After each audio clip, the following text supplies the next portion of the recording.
नमस्कार, प्रणाम, जय हिंद साथियों। मैं के पूनिया आपके अपने चैनल पे आप लोगों का अपना स्वागत करता हूं। प्यारे साथियों, आज का अपना सेशन कोई भी प्रतीक्षा सूची जारी होती है तो उसके अनुसार उसके संदर्भ में कार्मिक विभाग की क्या नियमावली है इससे रिलेटेड रहने वाला है। इसी टॉपिक से संबंधित एक वीडियो मैं अपने चैनल पर पहले अपलोड कर चुका हूँ। उसमें मैंने आप लोगों को सामान्य जानकारी दी थी। इसी टॉपिक के संदर्भ में काफ़ी कमेंट मेरे को प्राप्त हुए थे। अदर स्टेट के अभ्यर्थियों द्वारा भी थे और अपने राज्य के अभ्यर्थियों के द्वारा भी कमेंट किए गए थे। सर हमें इससे संबंधित थोड़ी बेसिक जानकारी जो है वो बताइएगा।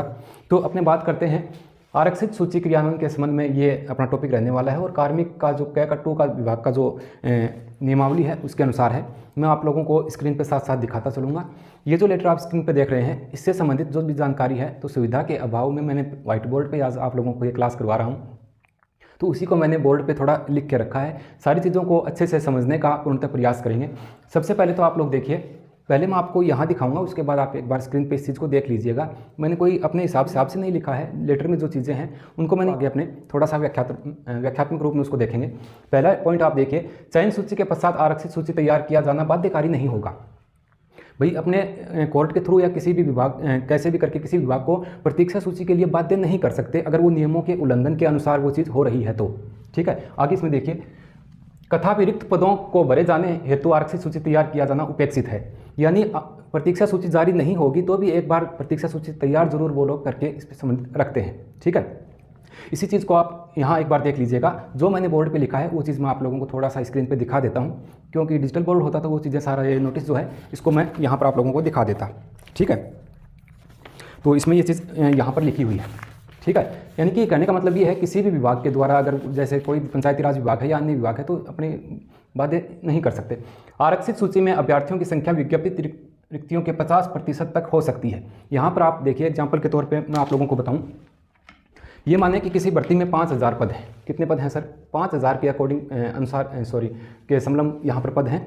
तो अगर किसी कारणवश जैसे कोई 40% का क्राइटेरिया रखा गया है और बच्चे पूर्ति नहीं हो पाती है, सीटें खाली रह गई, तो 50% पद जो है 2500 पदों पे प्रथम जो मेन मुख्य सूची है वो जारी हुई है और 2500 पद पीछे रह गए हैं। तो इसमें 2500 पदों पर भी प्रतीक्षा सूची यानी 50% पदों पर प्रतीक्षा सूची जो है वो अधिकतम जारी हो सकती है। ठीक है, ये बात यहाँ पर स्क्रीन पे आप देख लीजिएगा। इसी लेटर में इस चीज़ को मेंशन किया गया है। 3 नंबर पॉइंट जो है इसको देखिए, भर्ती संस्था द्वारा चयन की मुख्य सूची में प्रेषित करने की तिथि के 6 माह की अवधि के अंदर। ठीक है, ये चीज़ ज़रूरी है। इससे संबंधित काफ़ी बच्चे जानते भी हैं। कहने का मतलब ये है कि कोई भी भर्ती हुई है और उसकी अंतिम परिणाम सूची चयन सूची जारी हो गई है, उसके पश्चात कोई दूसरी जो चयन सूची जारी होनी होती है तो उसमें 6 माह की अवधि जो है वो पूर्ण हो गई है, तो उसके पश्चात आगे जो प्रतीक्षा सूची है वो जारी नहीं हो पाएगी। 6 माह की अवधि के पश्चात प्रतीक्षा सूची जो है वो जारी नहीं हो पाएगी। मैं इस साइड में आ जाता हूँ। 6 माह की अवधि अगर पूर्ण हुई है तो उसके बाद में प्रतीक्षा सूची जारी नहीं करते हैं। ठीक है, अब इसमें एक रीजन और है, वो आगे अपने उस चीज़ पर बात करेंगे। हाँ, उसको देखो आप, 6 माह वाला नियम जो है उसको अगर इन्होंने दूसरे पॉइंट में मेंशन कर रखा है, वो यहाँ पर है न्यायिक स्थगन वाले में। उस चीज़ पर अपने बात करेंगे कि 6 माह अगर हो भी गए हैं तो किस कारण से वो 6 माह पूर्ण हुए हैं, उनको यहाँ 5 नंबर पॉइंट पर अपने देखने वाले हैं। बात समझ में आ गई होगी। पहले इसको एक बार पुनः देखो। जो कुल सीटें हैं उसके 50% पदों पर भी प्रतीक्षा सूची जारी हो सकती है अगर पद रिक्त रह गए हैं तो। ठीक है, कोई भी सूची जारी हुई है अंतिम चयन सूची, उसके कितने माह की अवधि तक? 6 माह की अवधि की गणना की जाती है। किससे? अंतिम चयन सूची से। अंतिम चयन सूची से। ठीक है, जैसे अंतिम चयन सूची के पश्चात एक और लिस्ट जारी हो गई है तो फिर गणना कहाँ से की जाएगी? फिर इस लिस्ट से 6 माह की अवधि जो है उसको मान लिया जाता है। ये बात तो आप लोग इसके संबंध में जानते भी हो। अब दूसरा नियम यह लगता है कि कुल प्राप्त रिक्तियों का 10% से कम और 10% से अधिक वाला क्या सिस्टम है सर? देखो, किसी भी भर्ती में अगर अंतिम परिणाम सूची कहीं पर जारी हुई है और उसमें 10% पद पीछे रिक्त रह गए हैं तो उन पर प्रतीक्षा सूची जारी करने का प्रावधान बनता है।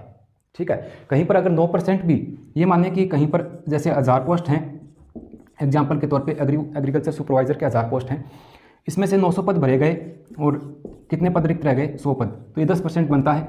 तो 10% जो है रिक्त रह गए पदों पर प्रतीक्षा सूची जारी हो सकती है। पहला प्रावधान 6 माह वाला होता है कि अंतिम परिणाम सूची के बाद में 6 माह के अंदर प्रतीक्षा सूची जारी करना निश्चित रूप से होता है, अगर कोई न्यायिक स्थगन उसमें नहीं होता है तब।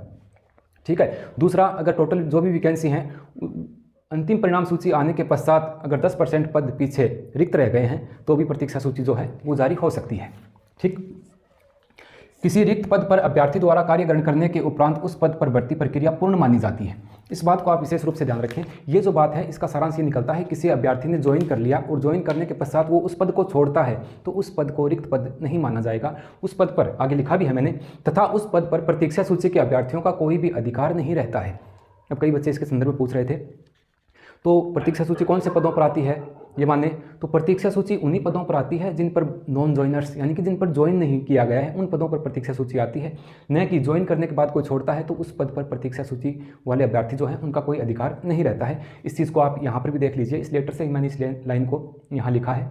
ठीक है, तो खाली पदों के जो अनुसार जो भी पद रिक्त रहते हैं उन पर प्रतीक्षा सूची आती है, न कि कोई कार्य ग्रहण करने के पश्चात छोड़ता है तो वो उसमें नहीं जुड़ता है। ये चीज़ मुख्य है। न्यायिक स्थगन के कारण 6 माह की अवधि अगर पूर्ण हो गई है, ये मानो कि 6 माह वाला रूल होता है।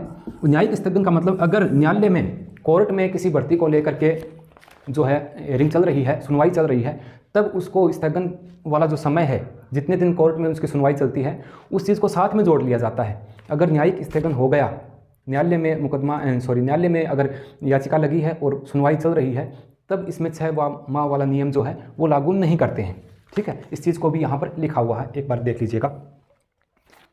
हाँ, अधिक फायदा सामान्य कैटेगरी और विशेष कैटेगरी की अभ्यर्थियों को हमेशा से ही प्रतीक्षा सूची में होता है, क्योंकि अगर आपने ये माने कि ओबीसी के अभ्यर्थी हैं और ये सामान्य के अभ्यर्थी हैं, ठीक है, तो सामान्य के अभ्यर्थी जहाँ पर कट ऑफ कटी है तो ओबीसी वाले अभ्यर्थी इसमें जाते हैं। तो सामान्य के अगर ज़्यादा पद रिक्त रह गए हैं तो ओबीसी वाले अभ्यर्थियों को भी यहाँ पर फायदा मिलता है। सामान्य का मतलब यहाँ पर ये है, यहाँ पर इसका मतलब ये नहीं कि सामान्य कैटेगरी के जो अभ्यर्थी हैं उनको फायदा मिलेगा।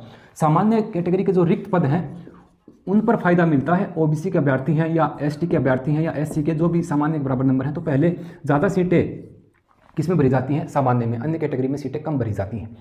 ठीक है, विशेष कैटेगरी के जो अभ्यर्थी हैं, जैसे विडो कैटेगरी की जो महिलाएं हैं, वो डाइवोर्स कैटेगरी की महिलाएं, एलडीसीपी वाले जो हैं, या फिर अपने जो दिव्यांगजन भाई हैं वो, या अक्सर सर्विसमैन जो हैं, इनकी कट ऑफ वहाँ पर काफ़ी नीचे आ जाती है। यहाँ पर जो प्रतीक्षा सूची जारी होती है उसमें 2 अंक से लेकर के 3 अंक तक जो है वो गिरावट, आप पीछे के PDF उठा के देखना कोई पुरानी, उसमें अपने को इतना जो है फेरबदल कट ऑफ में देखने को मिलता है।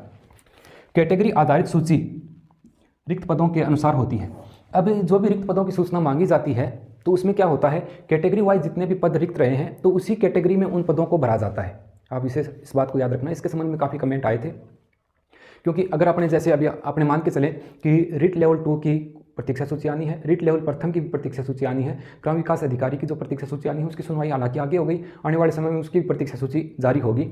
तो जितने भी रिक्त पद हैं, तो रिक्त पदों का जो डाटा मांगा जाता है तो उसमें इसके अनुसार जो भी पद होते हैं, यानी कि सामान्य कैटेगरी के कितने पद हैं, रिक्त पदों की संख्या, रिक्त कितने हैं, ओबीसी के रिक्त पद कितने हैं, एसटी के कितने हैं, एससी के कितने हैं, ठीक है, शहरिया के कितने हैं, तो इस हिसाब से जो भी रिक्त पद हैं उन रिक्त पदों पर उसी कैटेगरी के अभ्यर्थी जो हैं उनको एक बार मौका यहाँ पर मिलता है।